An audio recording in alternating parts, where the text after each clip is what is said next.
How's it going, guys? This is a repair video on a realistic STA2290 and some things about this machine. This is huge. This is a huge machine. Probably second from the last big machines like this from Radio Shack, and also I say by its relations, like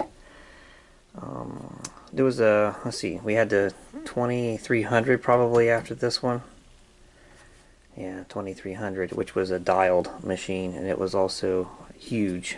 It was more like this machine right here, the 2300, except for the meters for the output was just little LEDs. This is a 2080. Alright, so the inside of this machine, we have a shaved aluminum heatsink. This transformer is huge. In comparison, here is a transformer out of a mid-90s Pioneer. And let's see if we can, yeah, you get what I'm saying here. And this was rated at 100 watts per channel. And actually I think it was more than that. It was 100 watts per channel, and then like 50, it was out of our surround sound thing. 100 watts for the main channels, and then like 50 in the back or something like that, and then something for a subwoofer. But yeah, this transformer right here is twice the weight and size.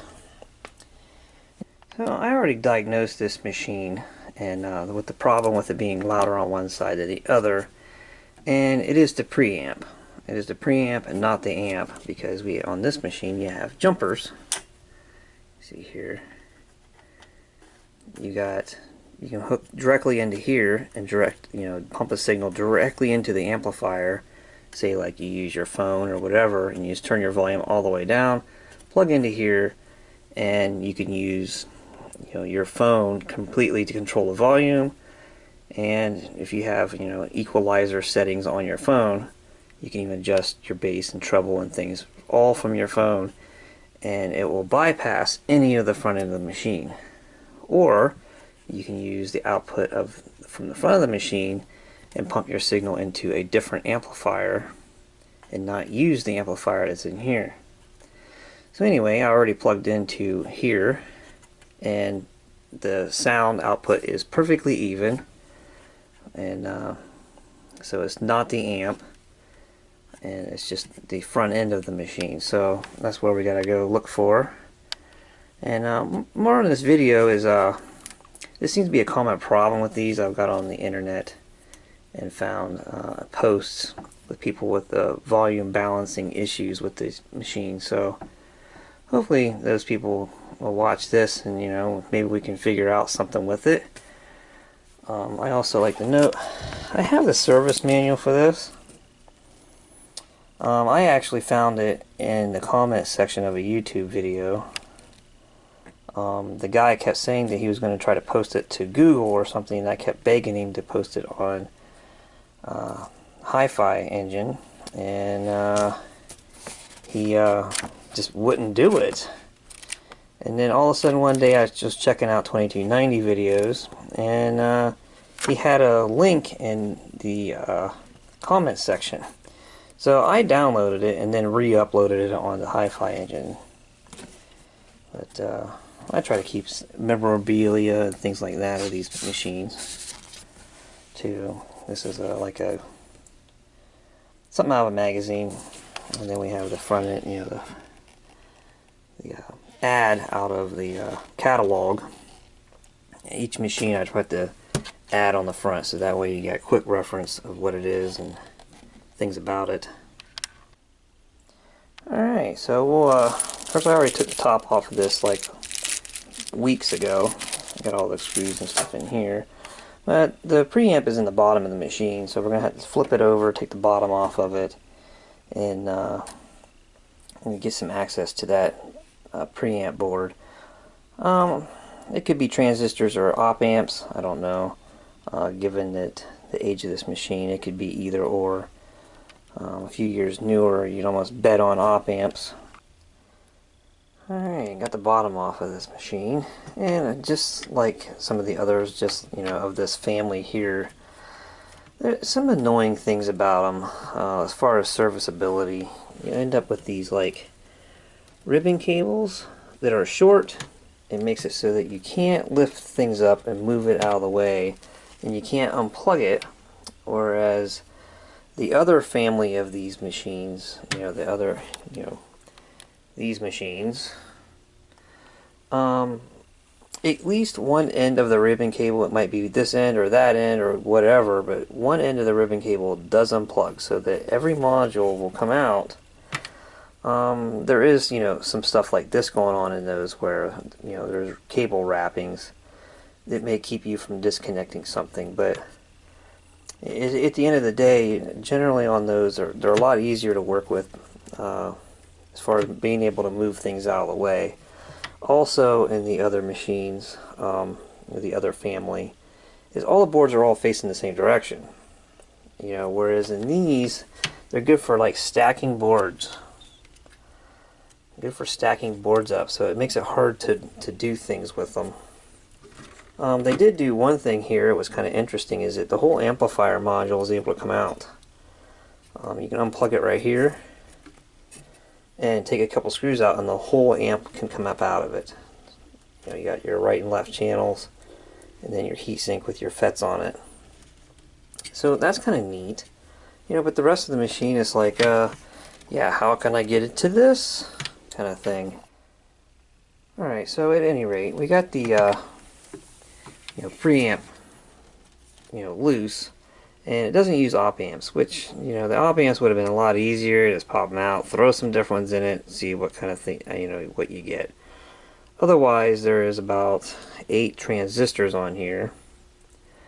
It'd be nice if they do have some relations, like there's only like maybe 2 different kinds or something like that. I'm leaning towards it's probably one of the transistors, but first thing's the easiest. Let's put some deoxit in the balance control, see if that fixes it. If it don't, this thing probably could use, you know, a full recap anyways, but since the problem is preamp, oftentimes I'll just recap an area that is the problem, and, you know, since the rest of the machine works just fine, you know, we'll just deal with the problem first. So we'll just, you know, if it doesn't, you know, cleaning this don't work, we'll recap the whole board, and if the problem still persists, then we'll look into the transistors. I don't have in stock these transistors. I do stock certain ones. Of course, once I work on this, then I'll have these, you know, but pretty much I have parts for the other family. So, you know, this is, you know, collecting this family here is a new thing to me, so I don't have a lot of the parts in stock. Alright, we got a preamp board fixed. Let me see here. And I know you miss your dad when I'm gone, but I'm trying to give you the life that I never. Nice and even across them. And it was capacitors. I was looking into changing the transistors, trying to find a match. And then I started noticing the brand of these capacitors, which is throughout the whole machine. It's Delcon. And I have had a few other realistic machines with these in. And when they start going, they just start dying, like dropping like flies. So I think this whole machine needs a recap, but right now we're just going to go towards the major things. I did do some testing here, and I found another part of the machine that is broke is the phono input board and the auxiliary. The tape inputs are just fine, the tape monitors, but the auxiliary and the phonos, the amplifier stage in it is not working. You know, I'll show you. Oh my gosh, like right after the last take I went to turn the machine off, and check this out. This is the power button. So basically what's going on here is something's maybe that power switch does more than one function. Maybe it also turns on and off this board up here. I gotta check it out, but there's nothing wrong with that board. It's somewhere at the power switch. You see there, it gets loud. Alright, so that was the easy fix. There was nothing wrong with this board right here. It's a dual switch situation.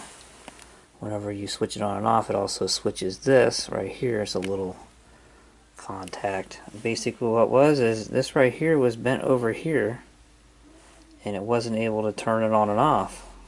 There's like a little plastic sticks up out of the switch and it just rides across this right here. That's all it was. Just had to loosen this up, and it wasn't that it got bumped or moved or anything, because this was super tight.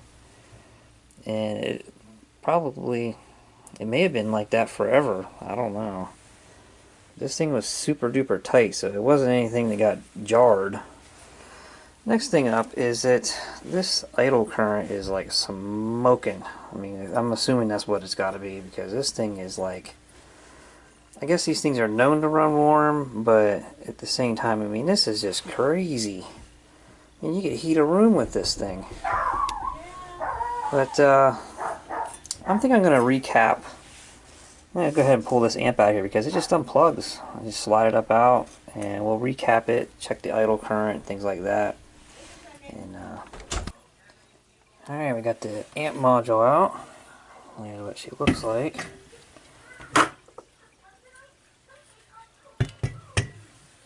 And here is the new caps to be put in. This happened to have all name brand ones to put in there. Alright, we got the amplifier board or module recapped. Kind of looks funny because they're wee tiny now. One thing I like to... Alright, I got the amplifier module back down in there, and I was kind of looking at this power regulation board. And I kind of noticed it just unplugs just the same as the amplifier did. But I gotta tell you, I'm starting to take back some of the things I said about the serviceability of this thing. There's some things about it it's kind of kinky, but in other ones it's just like, wow, that's really serviceable. So since I was able to get it out, I'm going to go ahead and recap it as well. I'm not going to recap this board, or the tuner. If there's anything wrong with them, I discover anything later on, then I'll look into it. But you know, this and the amplifiers devices, it gets really hot, so the capacitors are known to fail, you know, faster in these things than anything else. All right, so we'll get on with it. Working on setting the idle current on these, and you know, the fable is that these things just run hot. You know, they're just all meant to do so, and they're not. Actually, if they're set properly, this is stone cold. I mean, it's just very slight heat to it. It's supposed to be 10 millivolts. I'm having trouble with this one over here floating around. I mean, just the slightest little thing. I mean, I could change it with just by me touching it, body temperature wise, I think. Close as I can get it. And the test points is right in between those two transistors. Where the yellow thing is. Well, not transistors, ceramic resistors. Ugh. And then the black lead right here, it's directly in front of a small resistor. I don't know if you can see it or not. The test leads are right in front of that small resistor. It's pretty much the same thing on this side. You got two resistors down there standing off the board. They're kind of red looking. For anybody who owns one of these and is, you know, like seeing it in person, you see how this one's floating around? I mean, it's stone cold, but it just kind of floats around. This side over here is pretty steady. But anyway, I got that all recapped, and the tone board recapped. And there was a couple bipolars on here that I could not change. Bipolar capacitors. And then,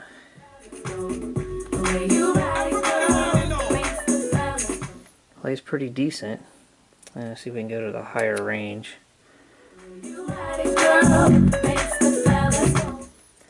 yeah, them little speakers can't take much. Alright guys, got this set up for a test. It's actually been hooked up to my computer now for about 3 weeks, and I've been using it every day. I can tell you that it's going to need the rest of the components in here recapped. The tuner started malfunctioning after 2 weeks. It basically you hear it like tit tit tit tit tit tit tit, and it's messing up. It needs recapped as well. So I should have known better with that particular brand of capacitor. It's in there. They're just terrible. When they start going, they all go. Anyway, I got it set up with. We're gonna play some free stuff that you can play over YouTube and not get in trouble. It is, but I'm supposed to mention who it is. It's by Ben Sound. So that's who made these tracks I'm gonna be playing. And also you need to mention that if you hear any vibrating or rattling or something like that, I do have a printer sitting on this speaker and a scanner sitting on the other one. So I usually don't play these things so loud that this stuff's rattling anyways. But it's also mentioned it's hooked to a set of 2-way 15-inch speakers, Optimus 15-inch. This thing is the most powerful machine that I own. It's in this house. I can't get it past the halfway mark before either the speakers are sounding like they're getting too much. But alright, so I'm going to do a slow guitar riff sound first, and then we'll do like something this upbeat maybe.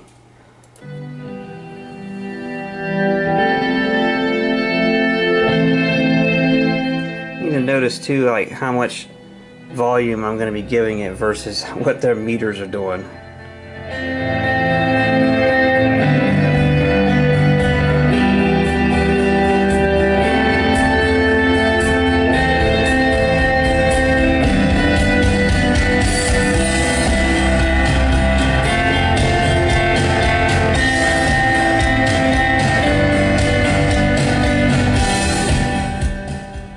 Probably completely saturating this camera, but I can tell you it did not sound like it was distorting any there. Alright, I'll come back with another track. Alright, here's a country sounding track.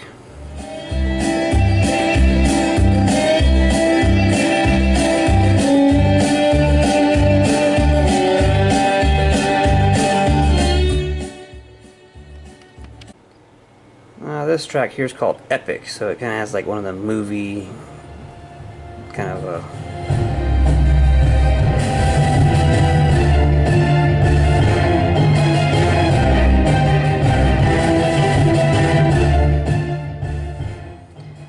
Alright, so this thing is mean. I mean, I don't know what kind of speakers you'd hook to this thing that you could actually get it past, 50 watts.